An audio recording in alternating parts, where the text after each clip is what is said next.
Hi everyone. Thank you for being here, and to all of you who are interested in this panel, I congratulate you because I just personally think the advertising industry is incredibly insular, and seeing adjacent arts from just outside of our industry and just what's around is what we should be doing more of, and so the fact that it's here and you're here is wonderful, so thank you.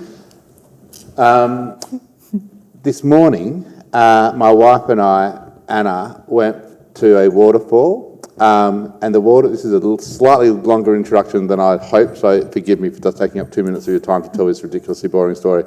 But there was a waterfall, and it went like this, and then it had like rapids and another waterfall and rapids and so on. And you could get down there, but you walk along the path, you go down on these various stairs.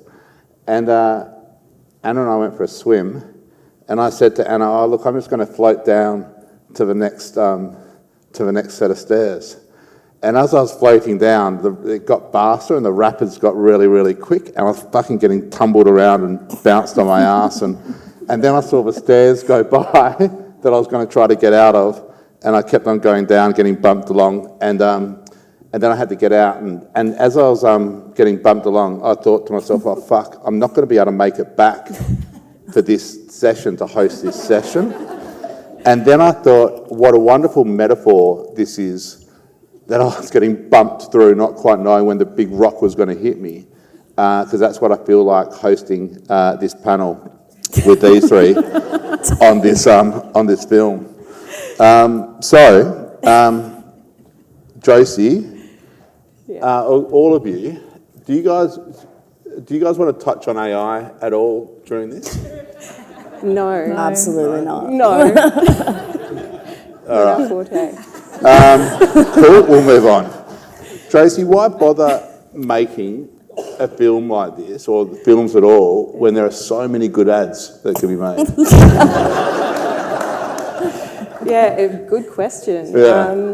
Look, I mean, I think that for me, being a film school kid, we've all went through film school. Narrative film is sort of where we've come from and what we really care about. It's a place to be able to play, it's a place to be able to take risks, and most importantly, I think it's a place where you can tell super important stories that need to be told, and hopefully make a difference or change a mind, or I think that's probably part of it for me.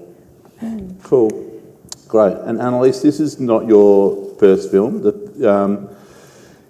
After your first film, which was pronounced Hafakassi. That's pretty good. Not bad. Great. It means it's Hafakassi. Hafakassi. Yeah. Which means half caste. Yeah. It's about being a Tongan Australian person, and after that was critically very well received, to the point that you won the Australian Emerging Directors Award, which is pretty cool. And then this film is about a young queer Polynesian chap struggling with his, I assume, or he is struggling with his identity in various ways. Yeah. Are all your films incredibly self-referential and about yourself in various guises, or? Yes, I'm a monster. No, I guess like they're the themes that resonate the most with me, and where I'm at in my career is I'm writing what I care about, what voice like matters the most to me, and the stories that I want to see on film. So that's where I'm at the moment, but I don't want to just make films about my own experiences for the rest of my life. I guess they're just a starting point.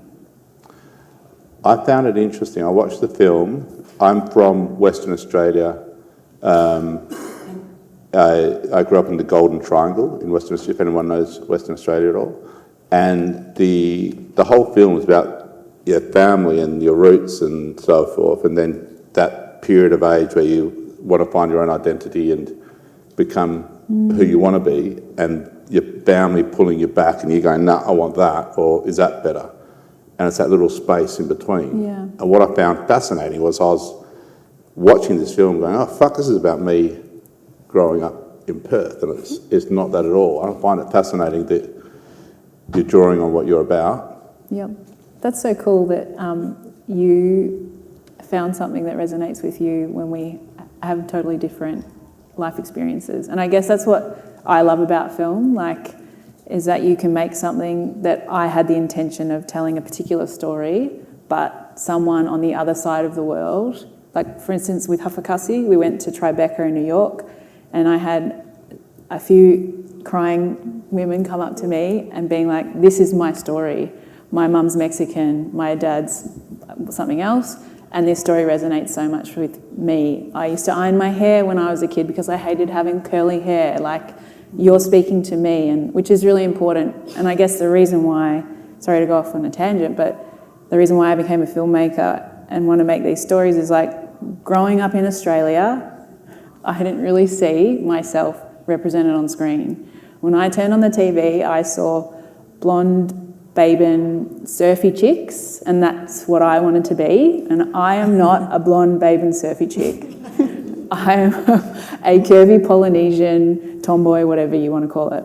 So I guess I'm really going off on a tangent. I guess like I want to make films that I care about, and in the hopes that some young person or whoever feels seen in our media, because I feel like that says a lot when you are projected on screen or whatever in art. And forgive me for being, I don't know, tacky or whatever, but Go on. that sense of self and projecting out what you want to see out into the world and listening to yourself and then putting that out there and then everybody relating to that takes a lot of strength and a lot of authenticity. I come from, in advertising and marketing, I'm constantly, everyone's trying to appease the audience and appease the masses and get their message out there rather than just being true to what they're about. Yeah. And again, I apologise for being tacky relating this to selling Mars bars or whatever. But so in the arts, is it easier to have a stronger sense of self and a vision rather than in the commercialised world that most people here are in? Tessa, what do you reckon? Yeah, well, I think what Anna was speaking to is this cultural specificity that has universality to it. And so I work in commercial as well, but I focus on feature films. And when we're talking about audience there, it's the more specific you are, the more authentic you are in speaking to that specificity, the actually broader audience you reach. And I mean, you connected with the film, but you're not a queer Polynesian young man. So I do tick one of those. But I think, you know, we're like human beings in the business of human beings talking stories about each other, with each other. Filmmaking is very collaborative, so we're talking about the human experience. And I think, you know, storytelling is identity driven, like whether we acknowledge it or not. I think for culturally diverse filmmakers, we just sort of get that identity put onto us. But, you know, Scorsese, what if he just stopped making Italian-American films? Yeah, it's good. That's a really good analogy.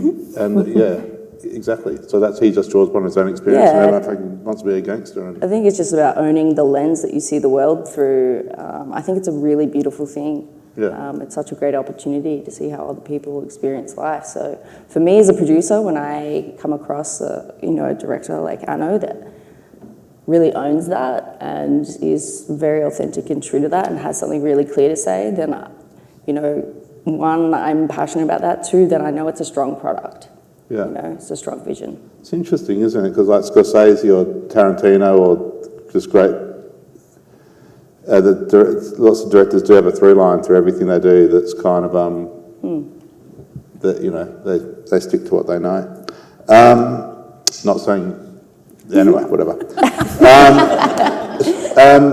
The film explores some pretty dark themes. It's drug references, unabashed, kind of, and there's a term in literature, dirty realism, which I don't know if it's still a term or not, but it's a term I remembered reading about ages ago. And a lot of Australian film goes into that really dirty realism kind of place, which yours kind of feels like it's playing in as well. Why do you think that's so prevalent in Australian film?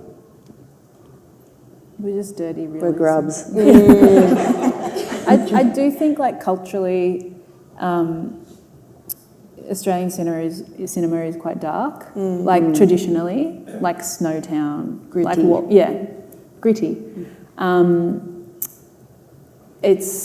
Our humour is kind of dark as well. Like, it's interesting when you go to America, if you put yourself down or whatever, people really look down at that. I'm sure a lot of people in the audience know that, but I think there's something there of, like, we're quite down.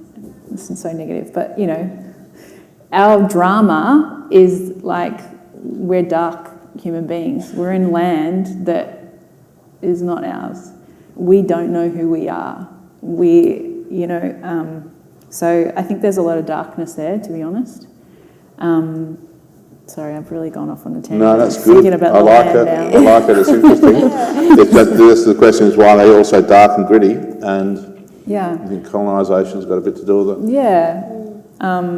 I think, like, in our film, like, we acknowledge it, but we're also trying to bring in that Polynesian humour, which is, like, quite important to me. That's how I like to be with people. That's the people I see in my life as well. And I guess it is a reflection of me. It's Australian and Polynesian, basically. So There's a wonderful scene in the film where the young kid is eating a big bag of chips while kicking a soccer ball on his foot, and it's gorgeous. The film got into the official selection at Sundance, wowed the world at Sundance.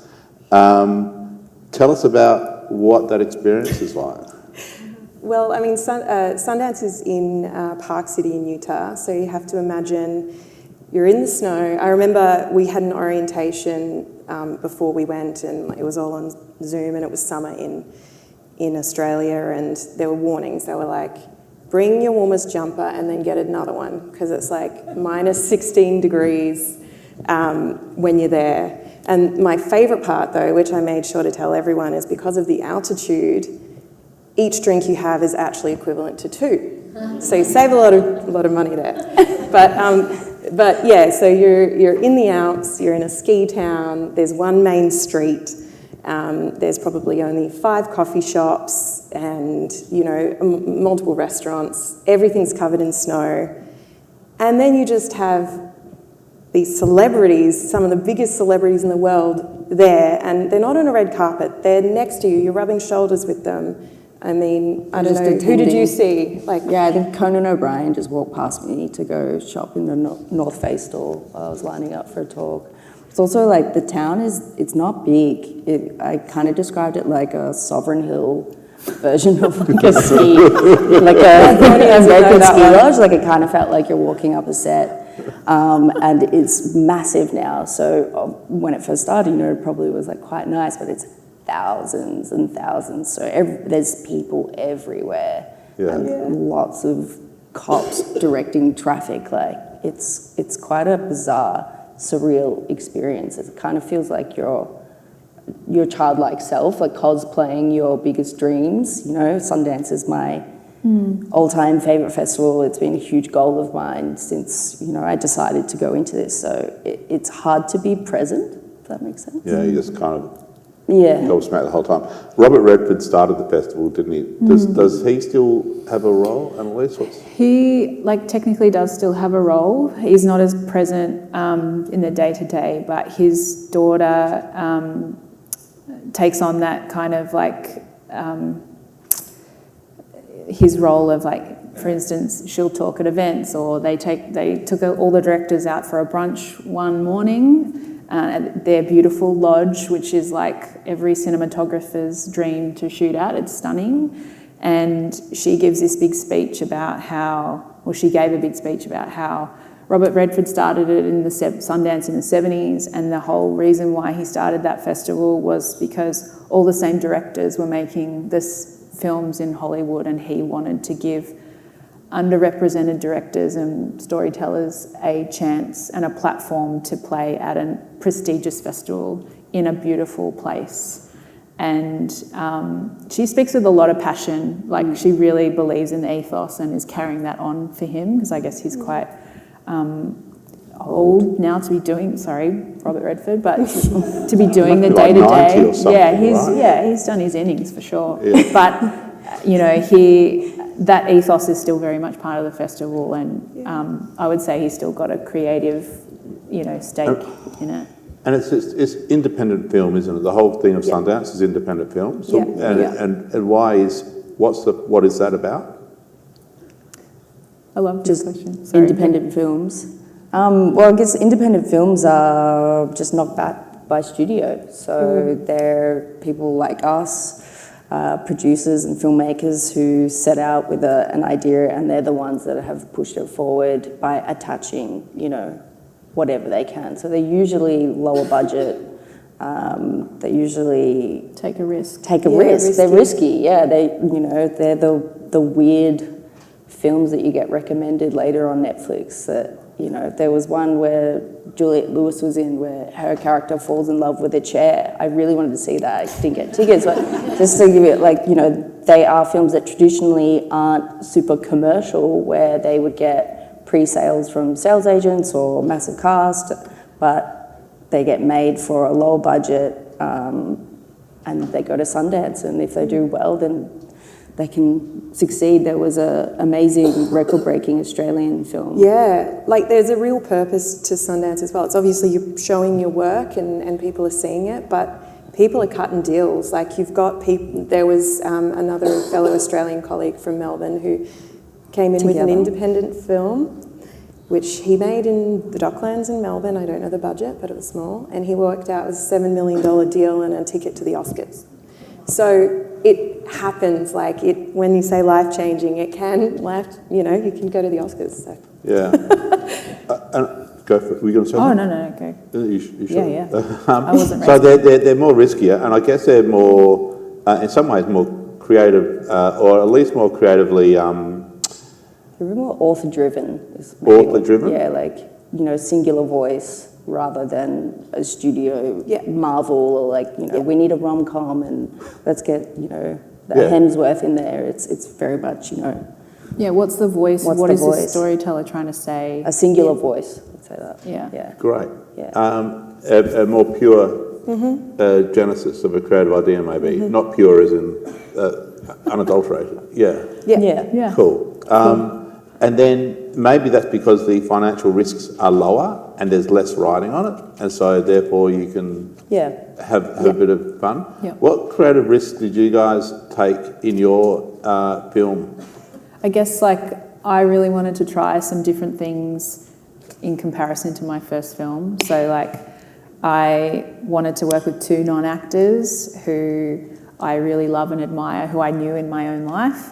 Tiaki, who's the main character, is an artist, and I knew that I was always drawn to them. When they walk in a room, they fill up the entire room, and they have a face that I've always wanted to photograph.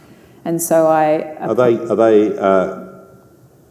queer? How? Yes. Yeah. So I wrote the script. I came to Tiaki saying, I went to Aotearoa. The reason why the story came about was, like, went to Aotearoa and I met up with my own estranged brother who I hadn't seen for 12 years, and that for me was a really moving part of my life. And so I wanted to create a story around that. So I pitched it to Tiaki, and they had a very similar story to do with their own brother. So I wrote a script that was an amalgamation of our two experiences, and we worked together to shape the dialogue and the character more towards Tiaki so that they could play... I guess, like, I was interested in an authentic performance that felt very real and centred and grounded, rather than bringing in experienced actors who are playing a totally different character than from themselves. And for me, that was because I want to work with Polynesian people. And in Melbourne, there are not a lot of working Polynesian actors. That's great. It's a really beautiful... I asked what risk you've had, so using non-actors to act. Yep. Sounds like a risk, but it shouldn't really be a risk, because if a part they're playing is partly them, then they should be able to pull it off, because that's who they are. In advertising, I think there's a kind of an unofficial saying that real people are boring, and so you should never use real people in advertising. You should just always get, real people doing real things is boring. Yeah. I think actually Dean Madigan said, I heard her say that. Why do you think there should be more real people used instead of actors in ads, or do they play a role, or is it about risk mitigation? Oh, I mean, I think so, but I'm probably very much on a scale of pushing branded content and ads into much more of a narrative space. But I sort of personally feel like humans are messy, unique people, and how do people connect? Well, they connect if they see themselves in what we're seeing on the screen. That's why so much amazing cinema has flawed characters or characters going on journeys. And I think, wouldn't it be interesting in the more commercial branded space? Sure, a lot of the time you're selling a product and you need it to look like an ideological sort of, or aspirational, scenario, but how cool would it be if you ask a question about, well, what if there was more of a story and there was a messy character, or there was a real character that you could really see yourself in? I just think it's kind of interesting. I'm not sure if you have any thoughts, but I think it's a cool question to ask. Yeah, I think brands kind of still play a role, an aspirational role. Or if I buy this, I'll be a little bit more like that. Yeah. Whereas film or entertainment, you just want to see yourself portrayed back, but you don't necessarily want to buy into that. You maybe want to escape that, or have that empathise with you for a bit, and then feel a bit normal, and then buy something nice to. Yeah. I don't know. Yeah, I mean, I guess maybe I'm the only one in the room who thinks this, but like, I watched a little bit of Wicked last night. I don't know if anyone's seen Wicked. This is a tangent. Seen which one? Wicked with Ariana Grande. Anyway, she plays like the good witch. Right. And then there's this bad witch, right? Didn't see it. She's like perfect. She is the commercial version in the film. Nice. Yeah. She is stunning. Like you can't say anything bad about her. But she's so boring. She's so boring. And then there's the wicked witch who's green. And maybe it's like, she's black and I can, her story is like, whatever. But she's so interesting to me because she's real. Yeah. And I was like, man, green skin's like kind of cool. Yeah. It worked on me. Yeah. So like, I mean, how many times do you watch a commercial? And it's me speaking from commercial world. I watch a lot of commercials, not on television. I watch them on agency, like whatever, websites or other directors' websites or competing production companies' websites. How many times do you watch an ad and go, I'm bored? I don't care. Sorry, I'm being very frank. I don't care about this person who looks perfect. I mean, maybe I'm the only person in the room, but to me, I'm like, I will turn off straight away if I don't feel any connection with that. Whereas I feel I'm much more willing to watch the thing if I feel some form of connection with a character. Yeah. I agree with that. And if that character is like whatever, cool, or feels they look good in whatever they're selling as well, I'm more likely to buy it. I am, for sure. See yourself. Than I am with the perfect version of the Ariana Grande version of this story, I guess. Yeah, I like to say when I'm working sort of in development on a feature that I love watching messy characters do fucked up shit. I think it's way more entertaining. And it's true though, like a film where the character just makes the best choice at every point. It's not a film. Like, what the fuck is that? That's the most boring. It's not even human. Worst film ever made. So, yeah, I agree. I think there maybe is a general consciousness of being a bit disenfranchised with the sort of overly glossy. I think you see it with the younger generation who are kind of rejecting the like Kardashian-esque, glamour, super rich, flaunting your private jet. And I think that kind of can maybe cross over into, like advertising, how things are being presented. It's not really grounded in reality when our reality is not grounded like shit's crazy. So Yeah, it feels really hard to connect with that fantasy. Yeah, great. It's not grounded in reality. When our reality is not grounded, it's Why? that's unreal. I like it. You can keep that. Thank you. And the other thing is, I think in the advertising filmy world, not only are the characters not real or relatable, there seems to have to be 20 of them crammed into 30 seconds. So you get everybody, and then you get and then in montages, and there's the whole kind of concept of empathy and relating to somebody. It just goes out the window when you suddenly have to have the older person, the younger person, and the middle person all doing something. And I'm just surprised that this voice isn't injected into the commercialised world more. Yep. I mean, one of my favourite commercial directors of all time is a guy called Miles J, and one of my favourite films that he's done is a Volvo spot, and it's 2 minutes, that's the first thing. And the whole time it's a woman sobbing in a car, interior shots, it's full Volvo.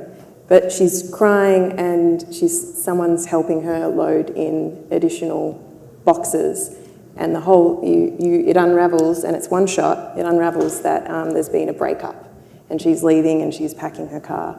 And it's real because it's a real emotion, it's not happy, it's one person, and it's like, oh, maybe you haven't had that exact experience, but you feel for that person, and then you have the connection of the brand at the But end. Volvo is about safety, not about space. It should have been about a safety. They do have one of those too.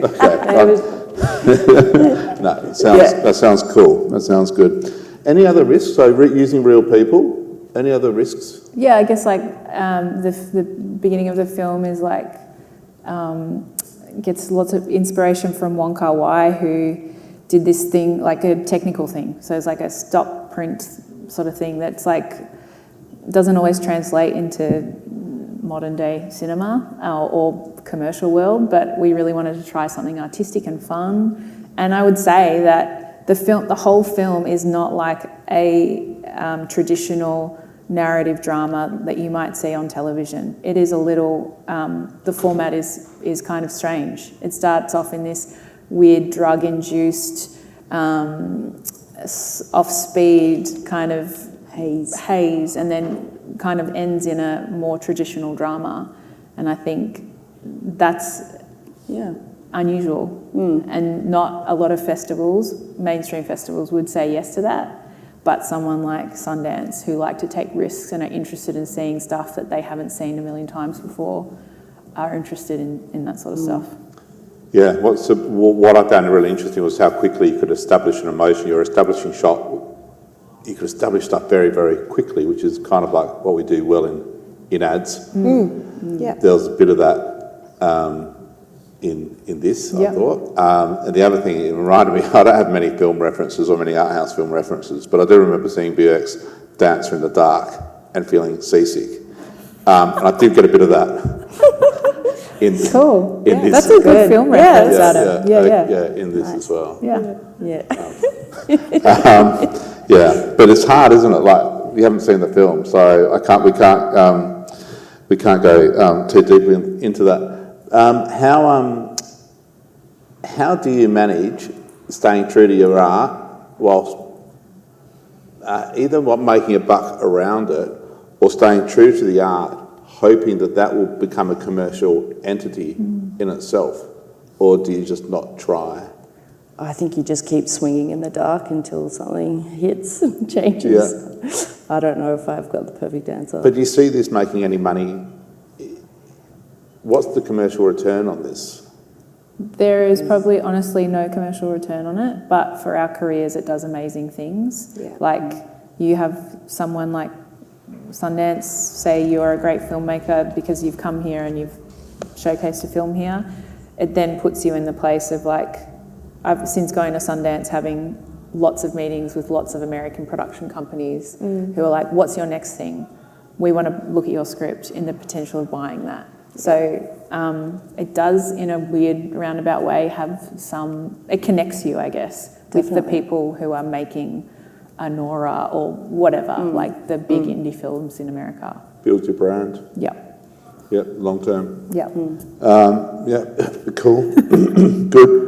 Any other thoughts on that? No, I was just going to say, definitely like an investment. You go into shorts with it's an opportunity to play, to challenge yourself, to do something that you maybe are worried to do in the commercial space or in the long form space, and then that's a real investment, for the future.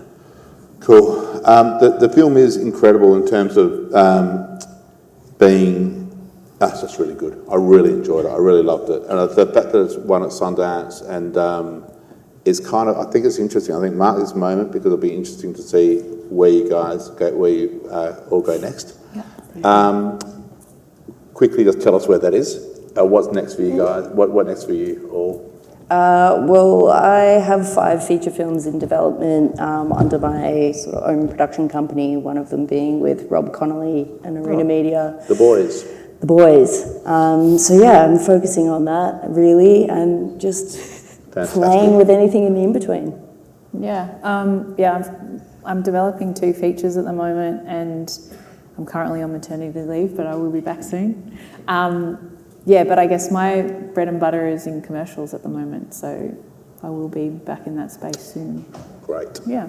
And I probably am in the middle of these two. I sort of work commercials and working on developing 2 features as well. So, yeah.